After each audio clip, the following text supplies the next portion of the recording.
Hello students, अब एक नया क्वेश्चन आपके साथ हम कर रहे हैं हमारे चैप्टर एडमिशन ऑफ पार्टनर्स में।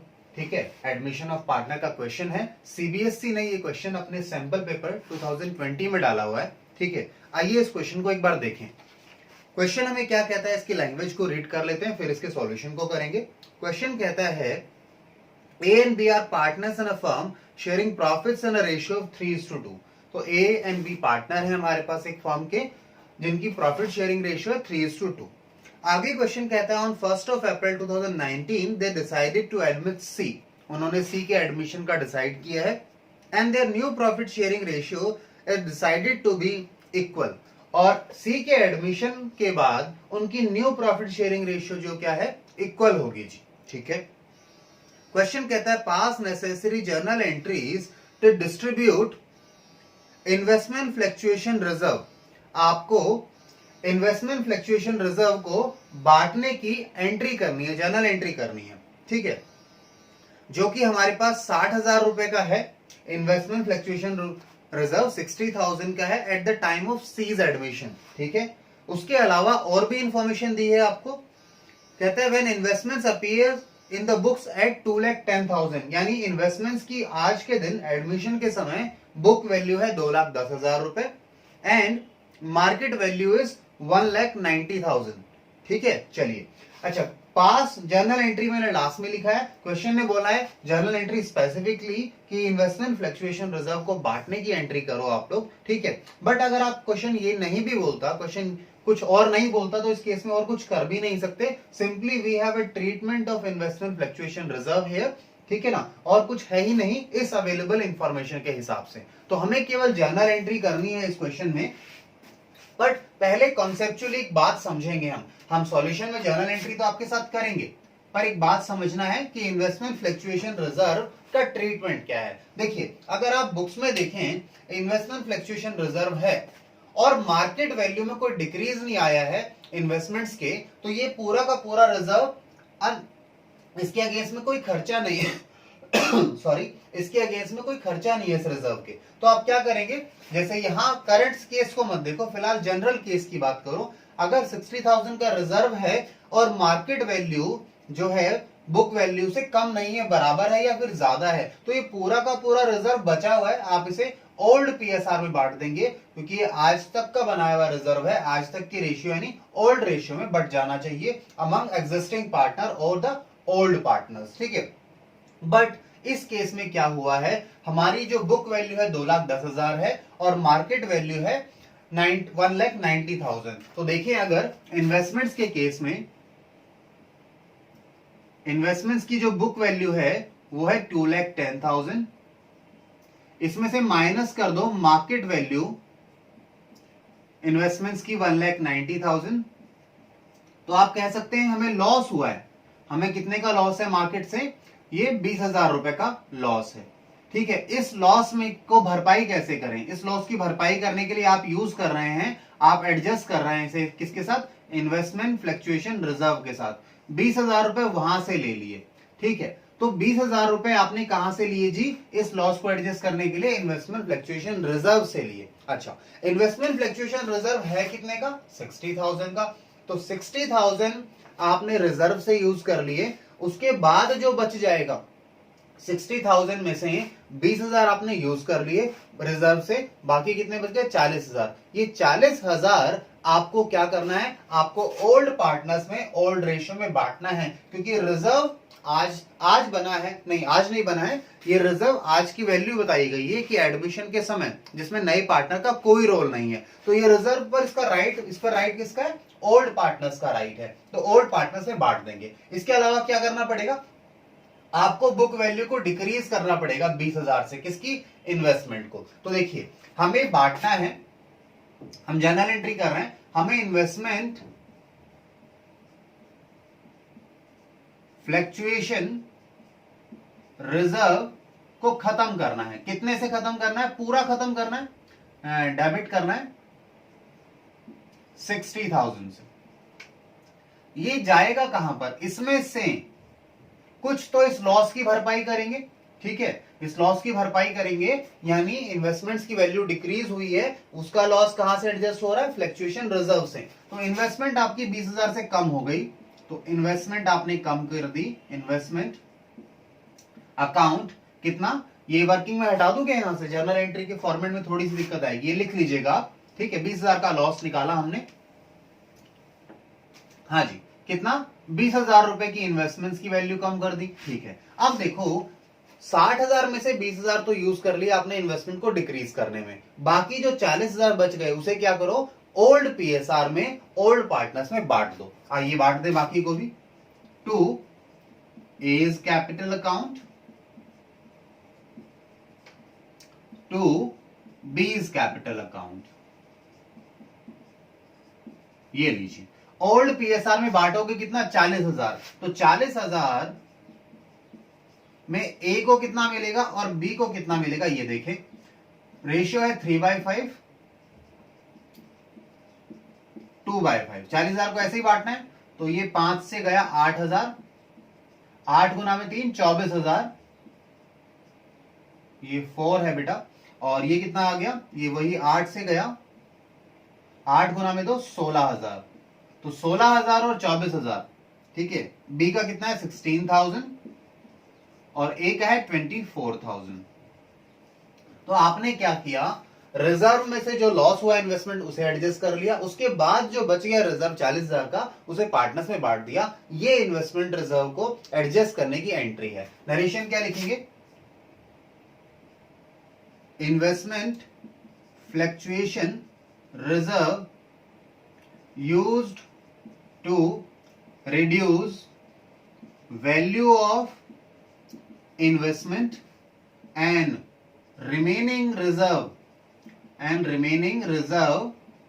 transferred to old partners old ratio, ठीक है। बाकी रिजर्व को ओल्ड पार्टनर्स में ओल्ड रेशियो में बांट दिया, ठीक है जी। तो इसमें ये छोटा सा ट्रीटमेंट था, इसे आप नोट डाउन कर लीजिए, फिर हम अगला क्वेश्चन ट्राई करेंगे आपके साथ, ठीक है।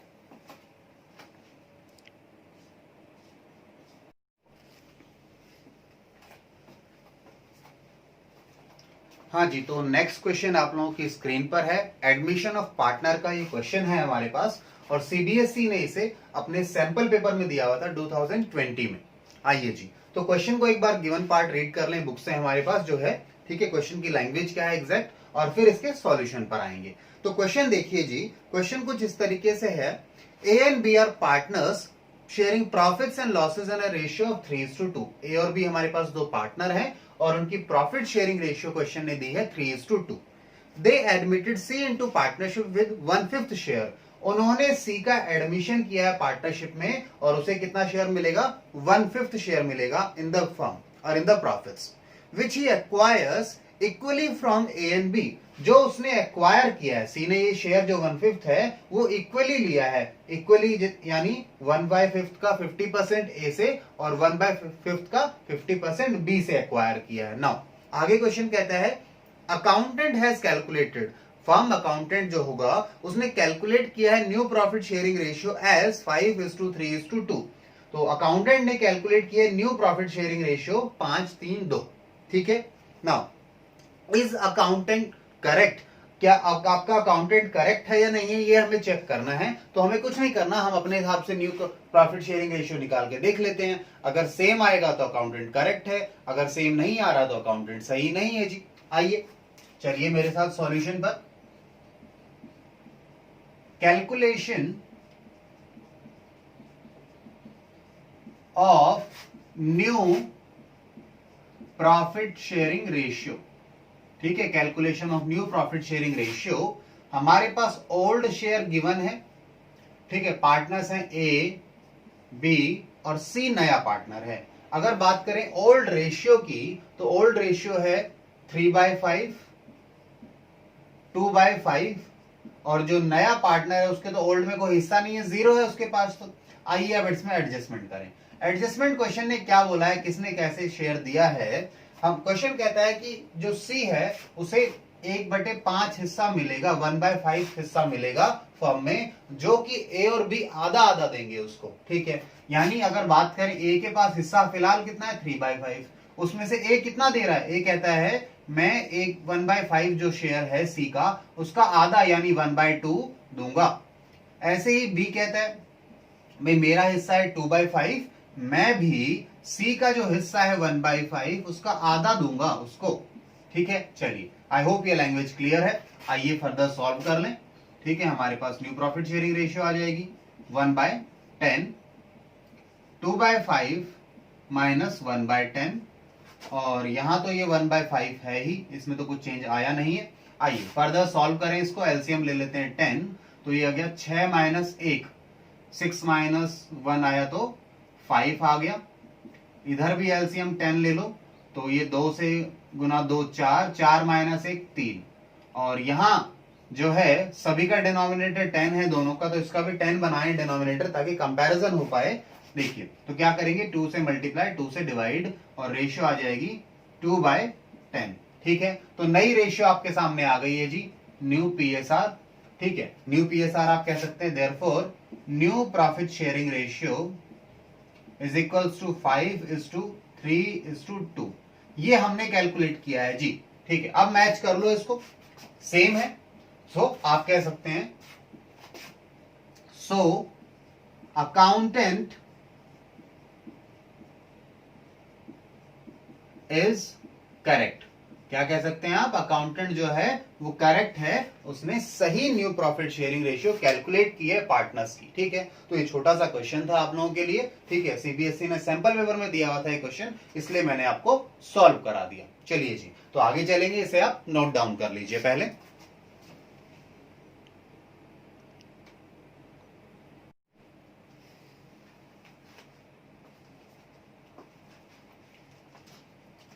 हाँ जी बेटा, तो नेक्स्ट क्वेश्चन आपके साथ स्टार्ट करने जा रहे हैं हम रिटायरमेंट और डेथ ऑफ अ पार्टनर के चैप्टर से।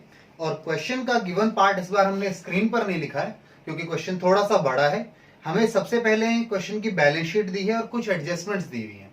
तो मैं क्वेश्चन की लैंग्वेज रीड करता हूं एक बार कंप्लीट क्वेश्चन को, और फिर इसके सॉल्यूशन पर आएंगे आपके साथ हम।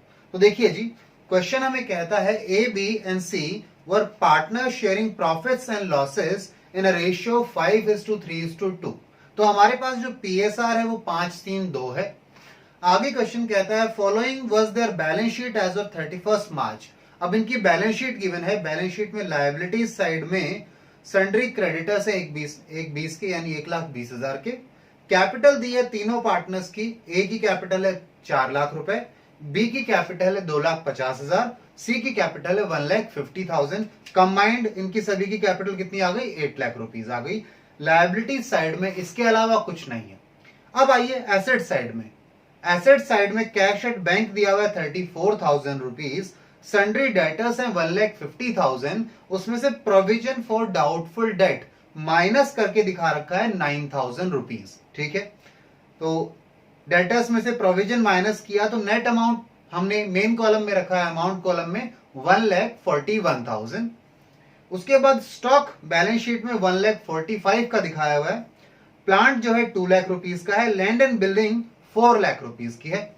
आगे क्वेश्चन कहता है A retires on this date and the following adjustments were agreed upon. तो इस बिजनेस में जहां पे 3 पार्टनर थे ए बी सी, उसमें से ए रिटायर हो रहा है जी, और कुछ एडजस्टमेंट्स करने को बोला है इस रिटायरमेंट के समय। पहले कहता है bad debts amounting to 10,000 were to be written off. Bad debts हो गए हैं जी, तो उन्हें राइट ऑफ करना पड़ेगा। डेटर्स को आपको खत्म करना पड़ेगा, राइट ऑफ करना पड़ेगा। And provision for doubtful debt be maintained eight existing rate. हमारे पास प्रोविजन का जो एग्जिस्टिंग रेट है, तो हमें रेट कैलकुलेट करना पड़ेगा क्योंकि ऊपर बैलेंस शीट में रेट नहीं दिया कि किस रेट से आपने प्रोविजन बनाया है। तो आपको जो नए डेटर्स हैं या बेड डेट होने के बाद जो डेटर्स बने हैं उन पर सेम प्रोविजन का रेट लगाना होगा जो आप पहले लगाते थे। ये हम वर्किंग में करेंगे आपके साथ। उसके बाद क्वेश्चन कहता है G an unrecorded creditor of 20,000 will taken into account. Unrecorded था क्रेडिटर, तो अब इसे कंसिडर करना है, तो लायबिलिटी इंक्रीज हो गई। ये रिवैल्यूएशन का हमारा जी क्या हो गया, नुकसान हो गया। उसके बाद कहता है provision is to be made for legal damages. हमें लीगल डैमेजेस के लिए प्रोविजन बनाना है 25,000 रुपए का, तो ये भी हमारा लॉस ही है, लायबिलिटी क्रिएट करनी पड़ेगी इसके लिए। देन पॉइंट नंबर 4 में कहता है there is a liability of 15,000 for outstanding salaries. तो 15,000 की सैलरीज आउटस्टैंडिंग है, उसके लिए लायबिलिटी बनानी है, तो ये भी एक लॉस हो गया, लायबिलिटी इंक्रीज हो रही है आपकी। ठीक है। पॉइंट नंबर 5 कहता है sundry creditors be reduced by 8,000 being a liability not payable. आपके सन्ड्री क्रेडिटर्स बैलेंस शीट में दिए थे, मैंने आपको बताए थे 1,20,000 के, उसमें से क्वेश्चन कहता है जी 8,000 के क्रेडिटर आपसे पेमेंट नहीं मांगेंगे, they are not liable to be paid. ठीक है, तो आपका ये बेनिफिट है, रिवैल्यूएशन में क्रेडिट साइड चला जाएगा। इसके बाद बात करिए, लास्ट एडजस्टमेंट दिया है क्वेश्चन ने, पॉइंट नंबर 6, स्टॉक भी इंक्रीज बाय 15,000। स्टॉक को इंक्रीज करना है, फायदा है, रिवैल्यूएशन की क्रेडिट में डाल देना। Plant to be reduced to 1,80,000, by नहीं है, कितने से करने को नहीं बोला, कहता है इतने पर ले आओ, कितने पर ले आओ, 1,80,000 पर। तो अगर बैलेंस शीट में देखोगे तो प्लांट की वैल्यू थी 2 लाख रुपए, 2 लाख की चीज को 1,80,000 पर लेकर आ रहे हो, तो आपने उसकी वैल्यू डिक्रीज कर दी, यानी आपको नुकसान हो रहा है, एसेट की वैल्यू डिक्रीज हो रही है, तो आप इसे कहां लिखेंगे, रिवैल्यूएशन के डेबिट में लिखेंगे। नाउ अब इंपॉर्टेंट बात है, सर करना क्या है इस क्वेश्चन में, तो करना क्या है, क्वेश्चन ने बोला है pass journal entries to give effect to the above adjustments. जो ऊपर हमने एडजस्टमेंट्स की है पॉइंट नंबर 1 to 6, उनके लिए हमें जर्नल एंट्रीज करनी है, यानी जर्नलाइज करना है, एंड प्रिपेयर रिवैल्यूएशन अकाउंट, और रिवैल्यूएशन अकाउंट भी बनाना है। तो आइए जी जर्नल एंट्री से ही स्टार्ट करें। सबसे पहली एंट्री हम करते हैं बैड डेट्स को राइट ऑफ करने की। बैड डेट्स को राइट ऑफ करने की क्या एंट्री होती है जी, क्लास 11th में सीखा था आपने ये पार्ट, ठीक है, याद हो, बैड डेट होते थे तो क्या एंट्री करते थे। आइए हम स्टार्ट कर रहे हैं आपके साथ जर्नल। ठीक है, मैं जर्नल का फॉर्मेट नहीं बना रहा हूं, आई बिलीव आपको फॉर्मेट आता है, date, particulars, ledger, folio, amount, debit, amount, credit. ठीक है, तो फॉर्मेट आप लोग बना लीजिएगा अपने पास। ठीक है, मैं सीधा जर्नल एंट्री स्टार्ट कर रहा हूं। पहली एंट्री है जी बैड डेट होने की। बैड डेट हुए हैं तो आपका नुकसान हो गया जी, bad debt account debit to debtors. ठीक है, सन्ड्री डेटर्स लिखे हैं तो सन्ड्री डेटर्स लिख दो जी, कोई दिक्कत नहीं है। बैलेंस शीट में सन्ड्री डेटर्स लिखना है और मैं क्रेडिटर लिख रहा हूं, पता नहीं कई बार मैं कहां चला जाता हूं, मुझे भी नहीं पता चलता। ठीक है, लिखना है डेटर और लिख रहा हूं क्रेडिटर। शायद आप लोगों से बातें करते करते दिमाग इधर उधर हो जाता है। चलिए, बैड डेट्स, जो डेट बुरे थे उन्हें खत्म कर दिया, बैड डेट्स रिटर्न ऑफ। अब जी ये नुकसान हो गया 10,000 रुपए का, 10,000 के डेटर्स डूब गए जी, उनसे पैसा नहीं मिला, कोई बात नहीं है जी। अब बात आती है सर इस नुकसान को कहां ट्रांसफर करें। क्लास 11th में तो बैलेंस शीट में पीएनएल में ले जाते थे इसको। यहां पे आपके पास बेसिक पर बात करें तो प्रोविजन है पहले आपके पास, तो ध्यान से सुनिएगा इस बात को। आपके साथ यहां कैलकुलेशन देखिएगा, ये हम वर्किंग कर रहे हैं, ये हमारा वर्किंग है। सबसे पहले देखिए एग्जिस्टिंग प्रोविजन, एग्जिस्टिंग प्रोविजन बोल लीजिए फॉर बैड डेट, या फिर आप बोल लीजिए ओल्ड प्रोविजन। आपकी बैलेंस शीट में प्रोविजन दी हुई है 9,000 रुपए की। ठीक है जी, 9,000 की प्रोविजन ऑलरेडी दी है। फिर आप कहते हैं साहब हमें तो बैड डेट भी हो गए, मैंने कहा ठीक है माइनस कर लो। बैड डेट हो गए सर, माइनस कैसे करोगे, है 9,000 और बैड डेट हो गए 10,000 के, टेंशन नहीं लो, मेरी बात सुनो बस। 10,000 के आपके बैड डेट्स हो गए। ये हेडिंग क्या है, amount of provision for bad debt to be created, यानी कितना प्रोविजन और बनाना पड़ेगा उसके बारे में बात कर रहे हैं, उसको कैलकुलेट करने की कोशिश कर रहे हैं। हमारे पास पहले से बुक्स में 9,000 की प्रोविजन है बैड डेट्स के लिए। हमने कहा हमारे बैड डेट तो 10,000 के हो गए, मैंने कहा कोई बात नहीं। ठीक है जी, सुनिए, अब क्वेश्चन कहता है आपको और प्रोविजन भी बनाना है। ठीक है, अब इसके लिए भी लिख लीजिएगा, provision for bad debt to be made in current year. Current year में आपको कितना प्रोविजन बनाना है इसकी बात कर रहे हैं। ठीक है, ये हेडिंग शायद हम चेंज करेंगे, पहले कैलकुलेशन कर लेते हैं, मेरे साथ आइएगा। मैंने कहा 9,000 की आपके पास ऑलरेडी प्रोविजन है, 10,000 के आपके बैड डेट्स हो गए। सर 10,000 के बैड डेट्स तो हो गए, क्वेश्चन कहता है कि आपको जो रेट था प्रोविजन का उसी रेट से इस बार भी प्रोविजन बनाना है। सर अगर रेट फाइंड आउट करें, सो रेट ऑफ प्रोविजनिंग की बात करें, rate of provision, sir rate कितना है प्रोविजन का, तो सुनिए हमने 9,000 पर 1 लाख नहीं 1,50,000 पर 9,000 का डेप्रिशिएशन नहीं 9,000 का प्रोविजन बनाया था, यानी रेट निकालो जी। 9,000 पे अगर 1,50,000 था तो क्या रेट था, कैलकुलेट करो जरा इसे, ठीक है, कैलकुलेट करके देखिए। हाँ जी, ये 3 से गया, ये 5 से गया, और ये 10 था तो 2 से गया, ठीक है जी। 6% का आपका प्रोविजन का रेट है, ठीक है, प्रोविजन का रेट है, तो हम कह रहे हैं भाई 6% प्रोविजन बनना चाहिए। तो आपके इस बार के डेटर्स कितने हैं, इस बार के डेटर्स पर आपने प्रोविजन बनाना है। तो मैंने कहा सर हमारे पास डेटर थे 1,50,000 के, जिसमें से 10,000 के तो डूब गए, यानी कितने रह गए जी, 1,40,000 के डेटर्स रह गए। अब 1,40,000 का 6% निकाल लो, ठीक है, 1,40,000 का 6% निकालो, 6% ऑफ 1,40,000 कितना आएगा जरा बताइए। 6% निकालो 1,40,000 का, कितना है 8,400, ठीक है। 8,400 आपको इस साल भी प्रोविजन बनाना है, यानी कि आपके पास इतना प्रोविजन ऑलरेडी है, इतने आपके बैड डेट हो गए, यानी डूब गया।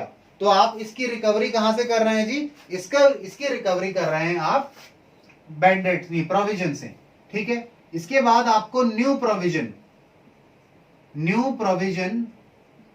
टू बी मेड, और कितना प्रोविजन बनाना है, मैंने कहा 8,400।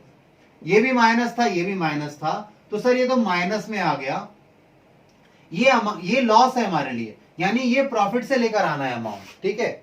हमारे पास ऑलरेडी इतना प्रोविजन था, हमारा इसमें से इतना बैलेंस कम हो गया, यानी हमारे पास नेगेटिव में आ गया 1,000, ठीक है, और 8,400 और चाहिए, ठीक है, यानी 1,000 तो इस बैड डेट के लिए और 8,400 इस साल जो प्रोविजन बनाना है, यानी टोटल अमाउंट आपको 9,400 का चाहिए।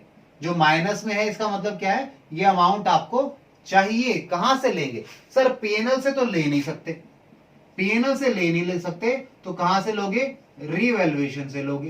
क्यों नहीं ले सकते पीएनएल से, क्योंकि सर रीवैल्यूएशन चल रहा है एसेट्स एंड लायबिलिटीज का, तो रीवैल्यूएशन का कॉन्सेप्ट अप्लाई कर रहा है, पीएनएल को क्यों बीच में लाते हो, ठीक है। पार्टनरशिप में रीवैल्यूएशन चल रहा है, जो भी नुकसान होगा, जो भी फायदा होगा, उसे कहां से भरपाई करेंगे, रीवैल्यूएशन से। तो ये एक प्रोविजनिंग के लिए, जो प्रोविजन बनाना है उसके लिए 9,400 आपको और चाहिए, तो आप कहां से लेंगे, रीवैल्यूएशन अकाउंट से। चलिए जी, ये बात हो गई। अब मेरे साथ आइए, ये मैंने आगे की बात की है अभी, मैंने एक तो प्रोविजन बनाने की एंट्री के लिए बात कर ली, हमने बैड डेट के साथ देख लिया, ये हमने आगे के लिए कैलकुलेशन किया, आप इन्हें वर्किंग नोट में देख लीजिएगा। ये amount of provision to be charged to revaluation, revaluation account से कितना चार्ज करना है प्रोविजन, ये हमने वर्किंग बनाया, और यहां हमने देखा कि भाई इस साल का कितना प्रोविजन है। तो देखिए ये बैड डेट हो गए, तो मैंने कहा इस खर्चे को कहीं तो ट्रांसफर करना होगा, मैं कहा बिल्कुल ट्रांसफर करना है। तो सुनिए ध्यान से मेरे साथ, हमारे पास प्रोविजन पड़ा है, provision for bad debt account. Sir provision तो केवल 9,000 का है, प्रोविजन कितने का है, 9,000 का है। तो क्या प्रोविजन यहां से हम लोग केवल 9,000 लें, नहीं, हम पूरा 10 ले लेते हैं, और ये अमाउंट हम रिवैल्यूएशन से ले लेंगे, तो बात बराबर आ जाएगी। अगर आप यहां पे 9,000 ही लेते, तो देखो 1,000 तो इस बैड डेट के और चाहिए आपको, वो कहां से लोगे, रिवैल्यूएशन से। और दूसरा, आपको जो नया प्रोविजन बनाना है 8,400 का, वो भी कहां से लोगे, प्रोविजन आप कहां से लोगे जी बताइए, आप लोगे रिवैल्यूएशन से। तो रिवैल्यूएशन से नेट टोटल कितना ले लिया, 1,000 तो इसके ले लिया, और 8,400, यानी 9,400 ही तो ले रहे हैं, वही मैं आपको लेने के लिए कह रहा हूं। सुनिए जी, आइए मैं इसे अभी यहां भी समझा दूंगा, बस 4 एंट्री करने दो, आपको क्लैरिटी यहां भी आ जाएगी जिन्हें यहां समझ नहीं आया।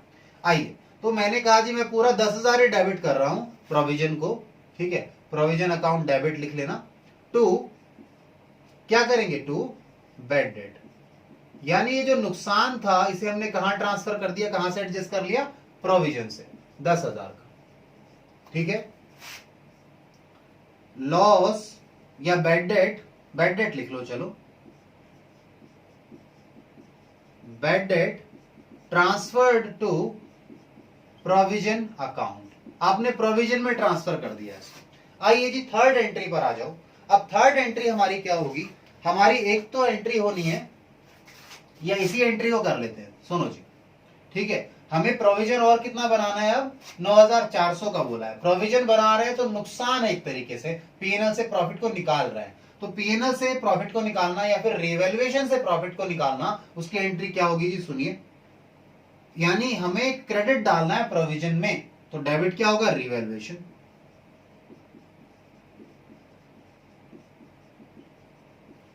Revaluation account debit to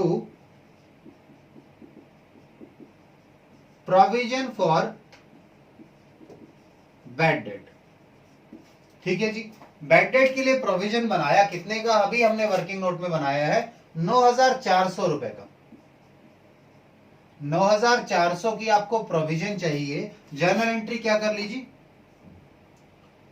provision created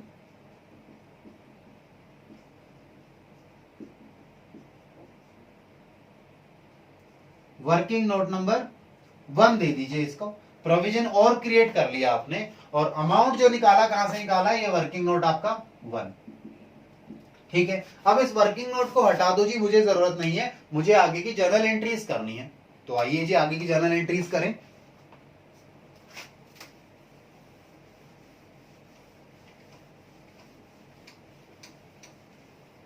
हाँ जी, तो एंट्री नंबर 4 हम लोग कर रहे हैं आपके साथ, फोर्थ एंट्री क्या होगी, हमने अभी तक केवल पॉइंट नंबर 1 डील किया है, इसके अलावा अभी कुछ नहीं गया आगे, ठीक है जी।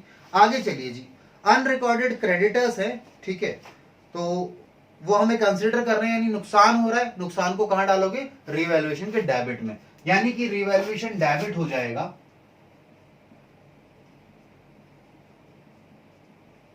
रिवैल्यूएशन अकाउंट को डेबिट करो, किस लिए, पहला पॉइंट नंबर 1 कहता है अनरिकॉर्डेड क्रेडिटर्स हैं, तो क्रेडिटर्स को क्रिएट किया जा रहा है टू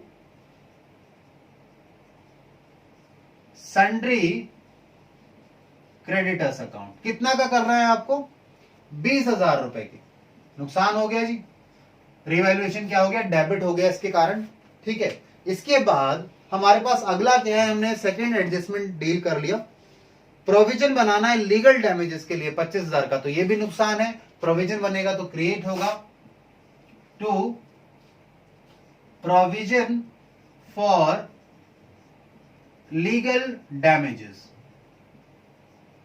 अकाउंट, कितना लीगल डैमेजेस के लिए, 25,000 का प्रोविजन है, ठीक है। इसके बाद आइए जी नेक्स्ट चले, there is a liability for 15,000 for outstanding salaries, liability है तो नुकसान हो रहा है, रिवैल्यूएशन डेबिट होगा और लायबिलिटी क्रिएट होगी, तो आइए लायबिलिटी क्रिएट करें, to outstanding salaries, outstanding salaries के नाम पर कितना बनाना है हमें, 15,000 की लायबिलिटी क्रिएट करनी है, ठीक है। टोटल करेंगे एक साथ रिवैल्यूएशन का, जहां जहां नुकसान हो रहा है ना वहां वहां रिवैल्यूएशन डेबिट होना है, तो एक साथ ही कर लेते हैं उनको। आइए उसके बाद देखिए point number 5, creditors has to be reduce, तो ये फायदा ही अगली एंट्री में करेंगे, इसमें नहीं कर रहे हैं, अभी नहीं कर रहे इस पॉइंट को, पॉइंट नंबर 5 सभी छोड़ देना, पेंडिंग है, और देखो कहीं नुकसान है तो स्टॉक इंक्रीज हो रहा है, ये भी फायदा है, ये भी नहीं लिखेंगे। प्लांट को रिड्यूस किया है 180 पर, बुक में वैल्यू कितनी है, 2 लाख रुपए, तो 20,000 का नुकसान है, इसे भी यहीं लिख लो। प्लांट की वैल्यू डिक्रीज करोगे तो प्लांट क्या होगा, क्रेडिट होगा, प्लांट अकाउंट कितने से, 20,000 से। चलिए जी अब इन सब का टोटल करो, 40, 50, 60, 70, 80, 80,000 आ रहा है मेरे हिसाब से, तो आप एक बार चेक करो जी क्या 80,000 आ रहा है आप लोगों का भी? हाँ जी ठीक है, 80,000 आ रहा है तो ये लीजिए 80,000 से आपने रिवैल्यूएशन को डेबिट कर दिया, ठीक है। Sundry assets and liabilities revalued. Sundry क्यों लिखा मैंने? इसमें काफी एसेट्स और लायबिलिटीज थे, एक साथ इन एसेट्स और लायबिलिटीज को आपने रीवैल्यू कर दिया। अब आइए नेक्स्ट पॉइंट पर। हाँ जी, तो हमने जहां जहां पे नुकसान हुआ है रिवैल्यूएशन में उसे डाल दिया। एक नुकसान और भी हुआ था, जो प्रोविजन बनाई थी उसके लिए रिवैल्यूएशन को पहले ही डेबिट कर चुके। आप चाहते थे इसको भी, दोनों को एंट्री को भी कंबाइंड कर सकते थे, कोई प्रॉब्लम नहीं है। अब जहां जहां फायदा हुआ है उसे और लिख लें। आइए एंट्री नंबर 5 करें। फायदा कहां कहां हुआ है ढूंढे जरा। हमने कौन कौन सी एंट्री स्किप की थी? हमने 1 कर लिया था, सेकेंड हो गया, थर्ड फोर्थ हो गया था, फिफ्थ छोड़ा था। जहां पे क्रेडिटर्स को रिड्यूस किया गया है तो बेनिफिट हुआ है, रिवैल्यूएशन क्रेडिट होगा और क्रेडिटर्स डेबिट होंगे। सन्ड्री क्रेडिटर्स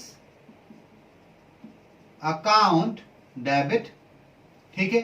कितने से? 8,000 से। 8,000 से क्रेडिटर्स रिड्यूस हो गए तो आपको बेनिफिट है, रिवैल्यूएशन क्रेडिट करेंगे। बट एक साथ और कोई चीज देख लें है तो।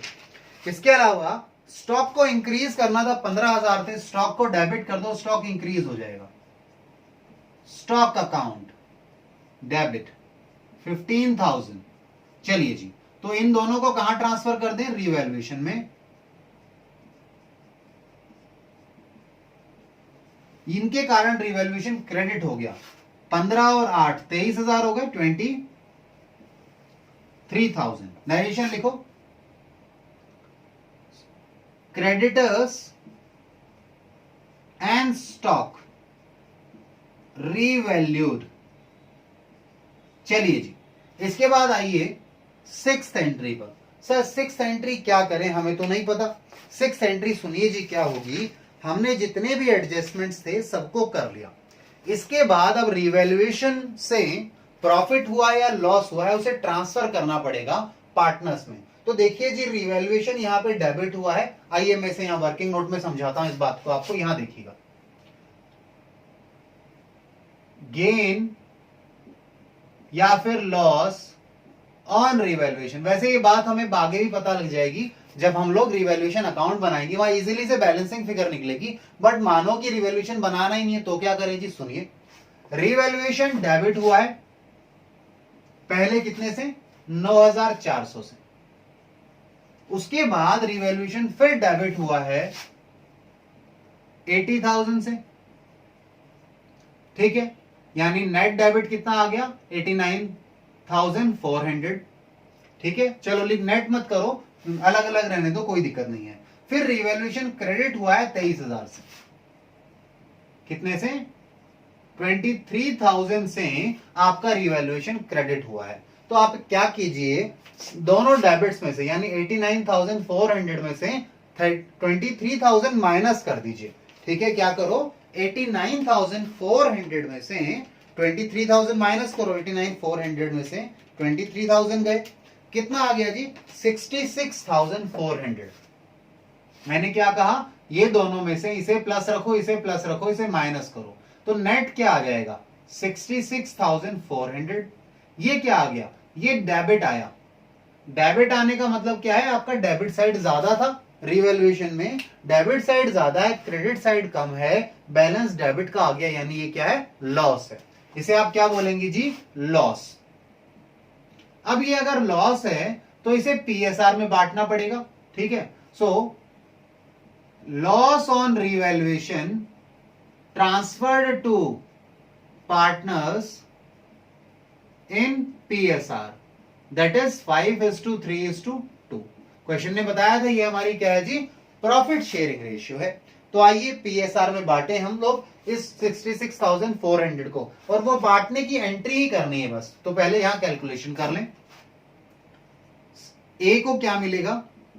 66,400 डिवाइडेड बाय 10 मल्टीप्लाइड बाय 5। वैसे इसे 50% भी कर सकते हो। 33,200 33,200 रुपए आ जाएगा। कैलकुलेट कर लेना, मेरे हिसाब से सही है, फिर भी आप चेक करना। 66,400 को 3/10 और 66,200 को 2/10। चलिए जी बताओ मुझे कैलकुलेट करके बी का अमाउंट कितना। ए का इजी था, मैंने निकाल दिया, आप बताइए बाकी का। बी का कितना बता रहे हैं? 19,920। ठीक है, 19,920 शेयर लॉस में किसे मिला? बी को मिल गया। और सी का और बता दो जी, सी को कितना शेयर मिलेगा? कितना? 13,220। 13,220 रुपए। ठीक है, चलिए तो ये लॉस ट्रांसफर करोगे पार्टनर्स को रिवैल्यूएशन का, तो पार्टनर्स के अकाउंट क्या हो जाएंगे? डेबिट। और जो इसका डेबिट बैलेंस आ रहा है रिवैल्यूएशन का, उसे क्रेडिट कर दोगे तो वो लॉस खत्म हो जाएगा, यानी उस लॉस को आपने पार्टनर्स में ट्रांसफर कर दिया। ठीक है, रिवैल्यूएशन को। आइए जी, A is capital, account debit, B is capital, account debit, C is capital, account debit, to revaluation account. चलिए जी, अमाउंट कितना है? 33,200, 19,200 और 13,220 रुपए। ठीक है, टोटल कितना आ गया? 66,400। नरेशन क्या आ जाएगी? नरेशन आ जाएगी जी, सॉरी यहां लिखिए थोड़ा सा इसे, लॉस ऑन रिवैल्यूएशन,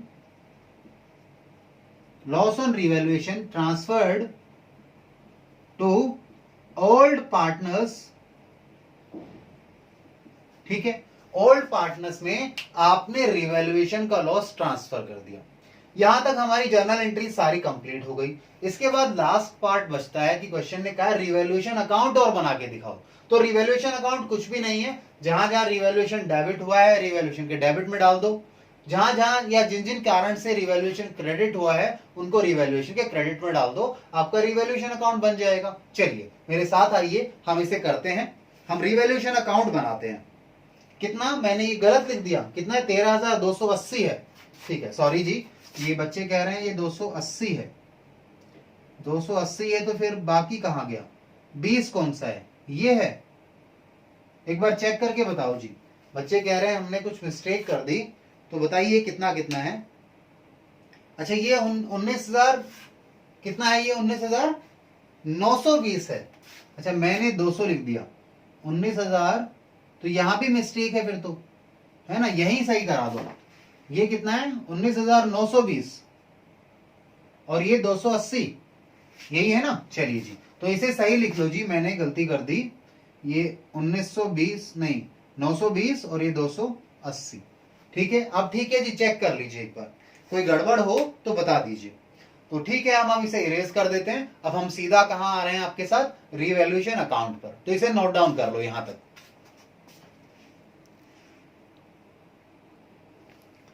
हाँ जी, तो अब हम रिवैल्यूएशन अकाउंट बनाते हैं। रिवैल्यूएशन अकाउंट बनाते समय कुछ नया नहीं करना, कोई कैलकुलेशन मत करना, सीधा अपनी जर्नल एंट्रीज को उठा लो। देखो आपने जर्नल एंट्री में सबसे पहले रिवैल्यूएशन कब यूज किया था? आपने रिवैल्यूएशन को डेबिट किया था प्रोविजन बनाने के लिए। तो रिवैल्यूएशन को सबसे पहले आपने डेबिट किया था to provision for bad debt. ठीक है जी, बैड डेट अकाउंट।